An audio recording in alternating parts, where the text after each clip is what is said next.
Good evening, friends. Welcome to the channel Play with Words. I am Prashant sir. I am going to explain some spoken English sentences which are very useful for your spoken form.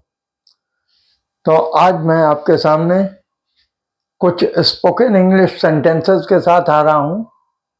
ये sentences मैं आपको series में दूंगा और आज series 1 का पहला video आपके सामने आ रहा है। तो first of all I am going to explain some useful sentences of spoken English series 1.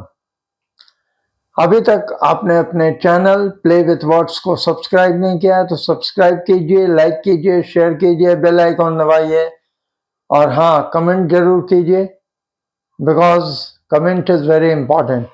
तो चलिए आज मैं आपको कुछ स्पोकन इंग्लिश सेंटेंसेस के साथ आपके नॉलेज को थोड़ा बढ़ा रहा हूं और आशा है आप लोग सब इस वीडियो को एंजॉय करेंगे। तो लेट अस मूव। पहला सेंटेंस है वेयर टू गो। पहला सेंटेंस है where to go. Where to go का मतलब है कहां जाएं। इस वेयर टू गो में जो स्ट्रक्चर है वो है WH क्वेश्चन के साथ इंफिनिटिव टू का और प्लस V1 का प्लस मार्क ऑफ इंट्रोगेशन का। ठीक है, तो मैं आपको थोड़ा स्ट्रक्चर भी 2-4-10 सेंटेंसेस का बता रहा हूं, उसको आप ध्यान से देखेंगे ताकि आपको कन्वर्ट करने में आराम हो। अब देखिए वेयर टू गो मतलब है कहां जाएं। ये WH क्वेश्चन है, प्लस 2 है, प्लस V1 है, प्लस मार्क ऑफ इंट्रोगेशन। उसी तरह वेयर टू ईट कहां खाएं। हम लोग अगर कहीं जाते हैं किसी प्लेस में और कोई नई जगह पर, तो सबसे पहले हम लोगों को दिक्कत होती है कि कोई अच्छा सा ढाबा, कोई अच्छा सा होटल मिल जाए तो हम लोग वहां पर जाके कुछ खा पी लें। तो वैसे सिचुएशन में अगर हमको इंग्लिश में कहना है तो हम कहेंगे वेयर टू ईट, कहाँ खाएं, because the place is new. इस न्यू जगह पे हम लोग को कहाँ खाना है ये देखना है। तो वेयर टू ईट, कहाँ खाएं। वेयर टू प्ले, कहाँ खेलें। ठीक है, वेयर टू प्ले, कहाँ खेलें। वेयर टू वॉक, कहाँ टहलें। Where to call for help, मदद के लिए कहाँ फोन करें या कहाँ फोन करें मदद के लिए। वेयर टू लीव, कहाँ रहें। ये फिर वही बात है कि हम लोग अगर नई जगह पे जाते हैं तो स्टे करने के लिए हम लोग सोचते हैं कि कोई अच्छा सा होटल, कोई अच्छा सा धर्मशाला मिले, तो हम लोग कहते हैं कि वेयर टू लीव। और वेयर टू स्टे, स्टे का मतलब भी वही होता है कहाँ ठहरें, और वेयर टू लीव का मतलब होता है कहाँ रहें। तो आप यहाँ दोनों चीज यूज कर सकते हैं, वेयर टू स्टे, ठीक है, और where to leave. Where to learn, कहाँ सीखें। सीखने की बात अगर है तो हम लोग कहें कि वेयर टू लर्न, कहाँ सीखें। वेयर टू टीच, कहाँ पढ़ाएं। ठीक है, where to park the car, गाड़ी कहाँ पार्क करें। यानी अगर भीड़ भरी जगह है और वहां हम लोग सोचते हैं कि गाड़ी को पार्क करना है तो इसको अंग्रेजी में कहेंगे where to park the car, गाड़ी को कहाँ पार्क करें। Where to park the car. Where to stay, कहाँ ठहरें। ठीक है, तो आप ये समझ रहे हैं कि ये WH क्वेश्चन के साथ 2 + V1 का यूज किया गया है। अब देखिए, शी गेट्स एंग्री इजली, कहते हैं शी गेट्स एंग्री इजली, वह जल्दी गुस्सा हो जाती है। वह जल्दी गुस्सा हो जाती है। The weather gets cold in winter, the weather gets cold in winter, यानी जाड़े के मौसम में मौसम ठंडा हो जाता है, जाड़े में मौसम ठंडा हो जाता है। The road gets crowded in the evening, शाम को सड़क पर भीड़ हो जाती है, शाम को सड़क पर भीड़ हो जाती है। तो हम लोग अंग्रेजी में इसको कहेंगे the road gets crowded in the evening, शाम को सड़क पर भीड़ हो जाती है। अगर हमको कहना है कि जाड़े में मौसम ठंडा हो जाता है तो अंग्रेजी में कहेंगे the weather gets cold in winter. ठीक है, उसके बाद देखिए the tea gets cold quickly, चाय जल्दी ठंडी होती है। ठीक है, तो चाय जल्दी ठंडी होती है, इसको अंग्रेजी में बोलेंगे the tea gets cold quickly, चाय जल्दी ठंडी होती है। अब नेक्स्ट देखिए वाटर गेट्स हीटेड, पानी गर्म हो जाता है, पानी गर्म हो जाता है। The market gets crowded in the evening, बाजार में शाम को भीड़ हो जाती है। हमको अगर कहना है कि बाजार में शाम को भीड़ हो जाती है तो कहेंगे the market gets crowded in the evening. अब देखिए शी गेट्स एंग्री ओकेजनली, वह कभी कभी गुस्सा हो जाती है। हम लोग ऐसा रेगुलर यूज करते हैं कि माँ कभी कभी गुस्सा हो जाती है, या बहन कभी कभी गुस्सा हो जाती है, वाइफ कभी कभी गुस्सा हो जाती है। तो हम कहेंगे she gets angry occasionally, mother gets angry occasionally, यानी माँ कभी कभी गुस्सा हो जाती है।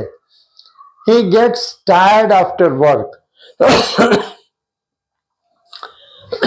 अब देखिए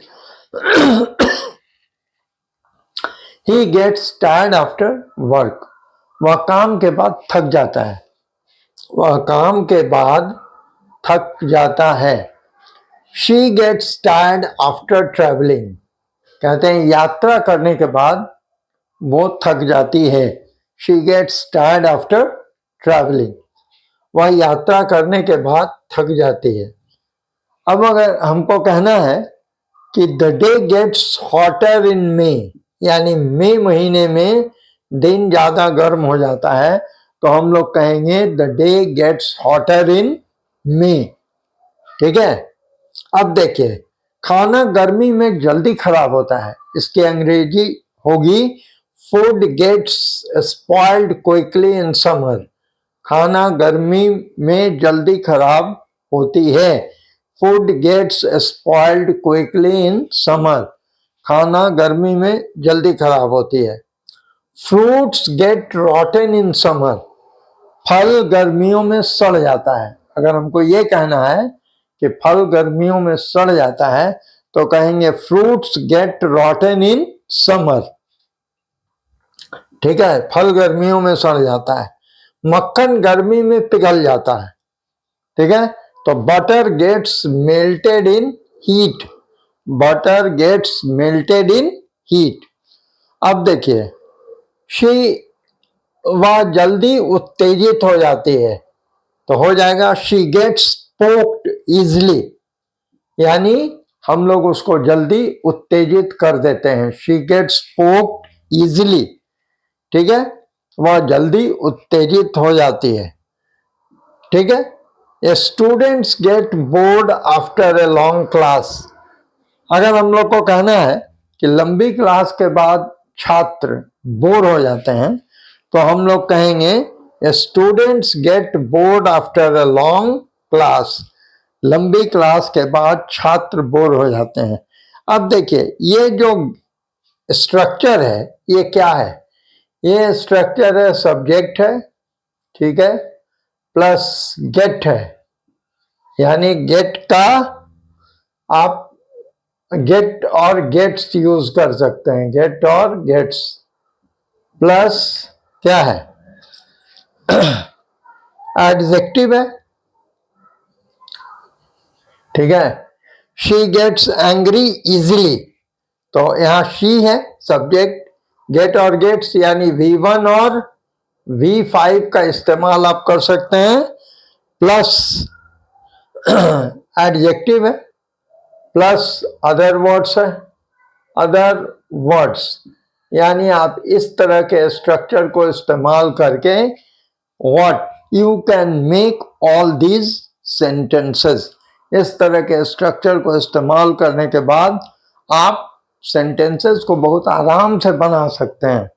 ठीक है, जैसे हमने कहा कि butter gets melted in heat, यानी मक्खन गर्मी में पिघल जाता है, तो बटर आपका सब्जेक्ट हो गया, गेट्स हो गया वर्ब यानी V5 हो गया, मेल्टेड, ठीक है, ये इसको आप प्रेजेंट पार्टिसिपल है, सॉरी ये पास्ट पार्टिसिपल है, मेल्ट, मेल्टेड, मेल्टेड, ठीक है, ये पास्ट पार्टिसिपल है यानी V3 है, तो ये पास्ट पार्टिसिपल है, ठीक है, ये और मेल्टेड एडजेक्टिव भी है, तो आप यहां पर क्या कर सकते हैं, एडजेक्टिव प्लस V5 और अदर वर्ड्स का इस्तेमाल करके आप इन सेंटेंसेस को बना सकते हैं और अपने स्पोकन में इन सेंटेंसेस को जोड़ के आप अपने को इम्प्रूव कर सकते हैं। तो अगले वाले सीरीज 1 को हम कंटिन्यू करते हुए नेक्स्ट वीडियो आपको इसके ठीक तुरंत बाद देंगे। तब तक आप इस वीडियो को देखिए, समझिए और अपने नॉलेज को इम्प्रूव कीजिए। मेरा ये छोटा सा सपोर्ट है आप लोगों को और आशा है ये वीडियो आप लोग बहुत अच्छी तरह लाइक करेंगे। So thank you very much. अभी तक आपने अपने चैनल प्ले विथ वर्ड्स को सब्सक्राइब नहीं किया है तो सब्सक्राइब कीजिए, लाइक कीजिए, शेयर कीजिए, बेल आइकॉन दबाइए ताकि आपको नोटिफिकेशंस मिलता रहे। ओके।